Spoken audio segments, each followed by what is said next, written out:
Central board of secondary education यानी CBSE ने post advertise की है आपकी सुपरिंटेंडेंट और जूनियर असिस्टेंट की। सुपरिंटेंडेंट की देखिए यहाँ पे आपकी जो है जो टोटल पोस्ट है 142 है, जबकि जो जूनियर असिस्टेंट है पे लेवल 2 में है, इसकी आपकी 70 पोस्ट है, जबकि जो सुपरिंटेंडेंट है वो पे लेवल 6 की पोस्ट है। और ये आपकी जो पोस्ट है ये डिफरेंट कैटेगरी में भी यहाँ पे देख लीजिए। आपकी मैक्सिमम एज इन्होंने यहाँ पे 30 मांगी है सुपरिंटेंडेंट में, जबकि जूनियर असिस्टेंट की आपकी 27 मैक्सिमम एज 27 है और टोटल 70 पोस्ट है। ठीक है, तो ये आपकी पोस्ट हो गई सुपरिंटेंडेंट की। देखिए यहाँ पे इन्होंने कैटेगरी वाइज जो पीडब्ल्यूबीडी जो है वो भी यहाँ पे मेंशन किया है अलग से। जो आपकी यहाँ पे देखिए जो आपकी पोस्ट पीडब्ल्यूबीडी में निकली है उसके लिए जो 6 पोस्ट हैं आपकी सुपरिंटेंडेंट की यहाँ पे, और जूनियर असिस्टेंट की भी 2 पोस्ट हैं आपकी जो आपकी निकली है पीडब्ल्यूबीडी कैटेगरी में, तो उसके लिए इन्होंने यहाँ पे अलग से मेंशन कर दिया है। इसके लिए जो डेट्स हैं आपकी वो ऑनलाइन रजिस्ट्रेशन शुरू होगा आपका 2 जनवरी से और 31 जनवरी तक आपकी लास्ट डेट है। तो 31 जनवरी तक आपको फॉर्म भरना है, ये इसकी लास्ट डेट रहेगी, ऑनलाइन आपको फॉर्म भरना है। इनकी जो ऑफिशियल वेबसाइट है वहाँ पे जाके, जो सीबीएसई की ऑफिशियल वेबसाइट है, ये इसमें रूल्स एंड रेगुलेशन दिए हैं आपके एक्स सर्विसमैन के रिलेटेड हो गए आपके। ये रिजर्वेशन जो है आपके पीडब्ल्यूबीडी का, उसके लिए आपका क्या क्या प्रोविज़न है, मतलब क्या होना चाहिए, वो सारा इसमें मेंशन किया गया है।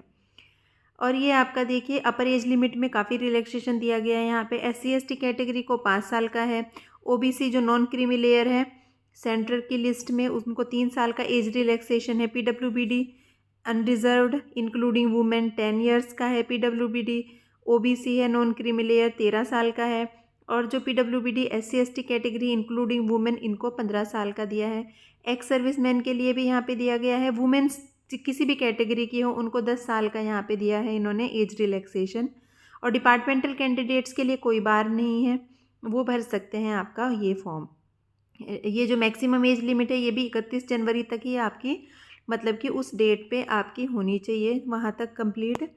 ये आपकी एसेंशियल क्वालिफ़िकेशन हो गई सुपरिंटेंडेंट के लिए। बैचलर डिग्री मांगी है किसी भी यूनिवर्सिटी से, मतलब अगर आपने बीएससी की है आप ये फॉर्म भर सकते हैं।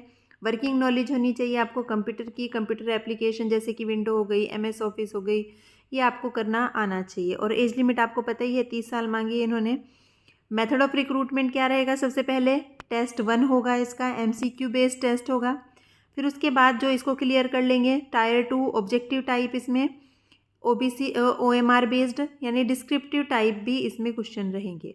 ठीक है, और इसमें एक अगर आपकी टाइपिंग स्पीड इन्होंने मांगी है 35 वर्ड पर मिनट इंग्लिश में और 30 वर्ड पर मिनट हिंदी में, कंप्यूटर के ऊपर इन्होंने इसमें मांगी है।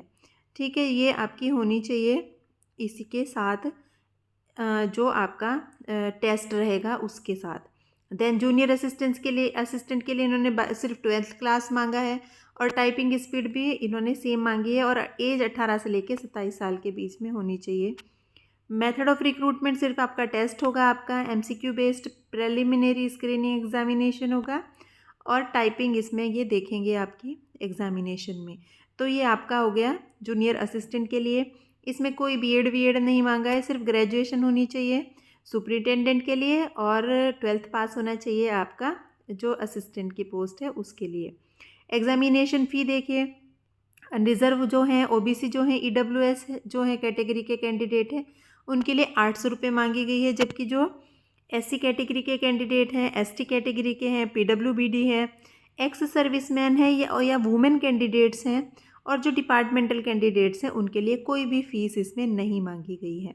ठीक है, तो वुमेन कैंडिडेट्स के लिए एक अच्छी खबर है कि उनको कोई फ़ीस नहीं भरना है, पेमेंट आपको ऑनलाइन कर सकते हो आप इसमें। ठीक है, ऑनलाइन पेमेंट का ऑप्शन आ जाएगा। सुपरिटेंडेंट के लिए एग्जामिनेशन का ये देखिए सिलेबस है, करंट अफेयर हो गए, जनरल अवेयरनेस के क्वेश्चन हो गए 30 आपके 90 मार्क्स के, जो जनरल मेंटल एबिलिटी से रिलेटेड क्वेश्चन होते हैं, जनरल इंटेलिजेंस से रिलेटेड जो लॉजिकल रीजनिंग है, एनालिटिकल एबिलिटी, उसके 30 क्वेश्चन हो गए 90 मार्क्स के। देन जो पार्ट 3 है वो जो अरिथमेटिकल और न्यूमेरिकल एबिलिटी है और डाटा इंटरप्रिटेशन के 30 क्वेश्चन है 90 मार्क्स के। तो ये आपका हो गया। इसमें ज्योमेट्री भी है, स्टेटिस्टिक्स भी है, और पार्ट 4 में जनरल हिंदी रहेगी आपकी और जनरल इंग्लिश रहेगी। 15-15 क्वेश्चन रहेंगे, ये भी 90 मार्क्स के। जबकि पार्ट 5 में कंप्यूटर प्रोफिशिएंसी से रिलेटेड आपके क्वेश्चन रहेंगे 30 90 मार्क्स के। तो आपका जो क्वेश्चन जो पहला एग्ज़ाम होगा वो 150 क्वेश्चन का होगा, 450 मार्क्स के क्वेश्चन रहेंगे। और जो दूसरा आपका टेस्ट होगा ऑब्जेक्टिव टाइप और डिस्क्रिप्टिव टाइप रिटन एग्जामिनेशन, उसके लिए भी ये डिस्क्रिप्शन यहाँ पे दिया गया है। ऑब्जेक्टिव टाइप के 10 क्वेश्चन रहेंगे 30 मार्क्स के, डिस्क्रिप्टिव के 4 क्वेश्चन रहेंगे 20 मार्क्स के।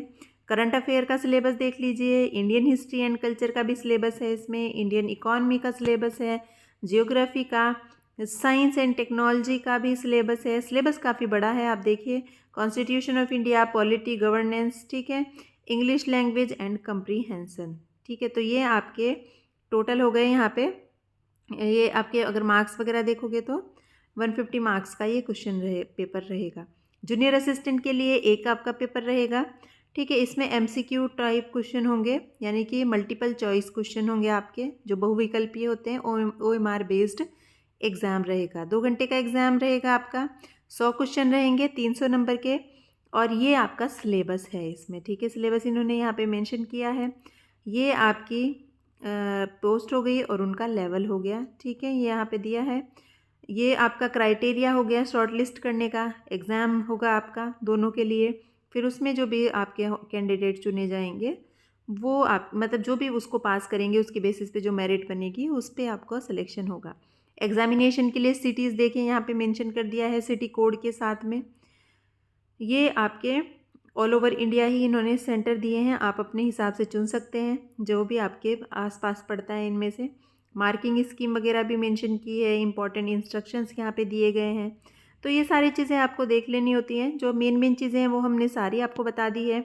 और ये जो आपका डिटेल एडवर्टीज़मेंट है इसका लिंक भी आपको हमारे डिस्क्रिप्शन बॉक्स में मिल जाएगा, आप उसको वहाँ से डाउनलोड कर सकते हैं। और ये जो फॉर्म है ये ऑनलाइन भरा जाएगा, जो इनकी वेबसाइट है आपकी CBSE की जो ऑफिशियल वेबसाइट है वहाँ पे।